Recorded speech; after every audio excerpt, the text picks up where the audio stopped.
আসসালামু আলাইকুম, welcome to my channel. আজ আমরা দেখব একেবারে নতুন একটি রেসিপি। কলার মোচা অনেকেরই পরিচিত। কলা গাছের কাঁদির শেষ প্রান্তে না ফোটা ফুলই হচ্ছে কলার মোচা। কলার মোচা সুস্বাদু সবজি। এর পুষ্টিগুণ অনেক। এটি দেখতে যেমন সুন্দর তেমনি খেতেও সুস্বাদু। কলার মোচা ভুনা, ভর্তা বিভিন্নভাবে রান্না করা যায়। আজ রইল কলার মোচা ডিম দিয়ে ভাজি করার রেসিপি। চলুন শুরু করি। প্রথমে মোচা কেটে উপরের লাল অংশগুলো ফেলে দিতে হবে। এর সাথে সামনের দিকের কয়েকটি ফুলও ফেলে দিতে হবে। এখন যে ফুলগুলো পরিষ্কার এবং এর মাঝে কোনো কালো অংশ নেই সেই ফুলগুলো রেখে দিতে হবে। এভাবে একটার পর একটা ফুল আমি কেটে নিচ্ছি। সর্বপ্রথম মোচা থেকে ফুলগুলো ছাড়িয়ে আলাদা করে নিতে হবে। সব শেষে যে ছোট অংশটুকু আছে এই অংশটুকু আর খুলে নেওয়ার প্রয়োজন নেই। কলার সামনে ফুলের মাঝে একটা কাঠির মতো অংশ আছে, সেটা বের করে ফেলতে হবে। এই যে দেখুন, এই কাঠির মতো অংশটা আমি বের করে ফেলে দিচ্ছি। একটার পর একটা সমস্ত ফুলগুলা থেকে কাঠির মতো অংশটা ফেলে দিতে হবে। মোচার শেষ অংশে এগুলা না ফেললেও চলবে। এখন এগুলা ছোট ছোট টুকরা করে কেটে নিতে হবে। দেখুন, আমি সম্পূর্ণ ফুলটা হাতের মধ্যে নিয়ে ছোট ছোট টুকরা করে কেটে নিচ্ছি।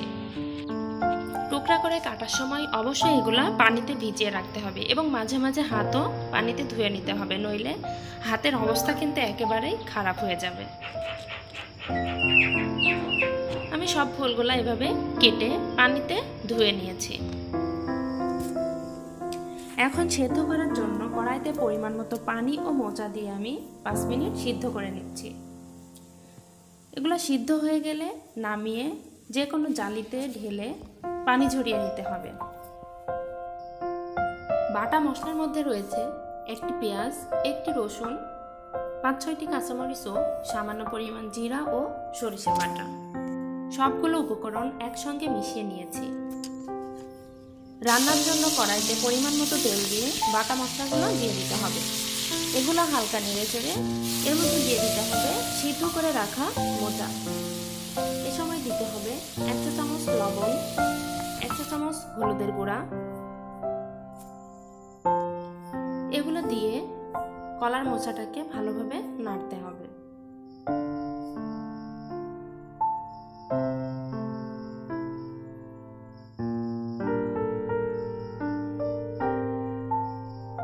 নেড়ে চেড়ে হালকা কষিয়ে নিতে হবে প্রায় 5 মিনিট।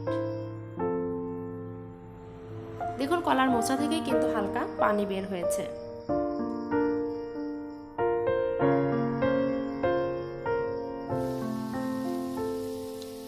পানিটা শুকিয়ে গেলে এর মধ্যে আবারও পানি দিয়ে দিতে হবে 1 গ্লাস। আরো 10 মিনিট এভাবে জাল দিয়ে নিতে হবে।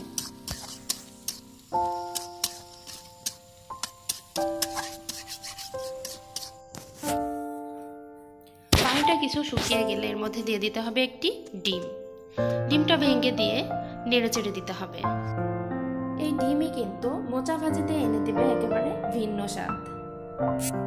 ডিমটা এমনভাবে নাড়তে হবে যেন মোচার সাথে সম্পূর্ণভাবে মিশে যায়।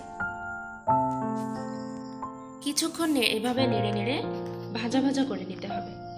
যখন দেখবেন মোচা থেকে কড়াইতে তেল বের হয়ে আসবে, তখনই বুঝতে পারবেন যে মোচাটা ভাজা হয়ে গেছে। দেখুন, আমার মোচা থেকে তেল বের হয়ে আসছে। এখন বুঝতে হবে মোচাটা হয়ে গিয়েছে। এখন কড়াই থেকে নামিয়ে পরিবেশন করতে হবে। কলার মোচা রান্নার রেসিপি শিখে গরম ভাতের সাথে কলার মোচার তরকারি খাইয়ে পরিবারের সবাইকে চমকে দিন। ভিডিওটি ভালো লাগলে একটি লাইক দিবেন। আপনাদের মূল্যবান মতামত কমেন্ট বক্সে জানাতে ভুলবেন না।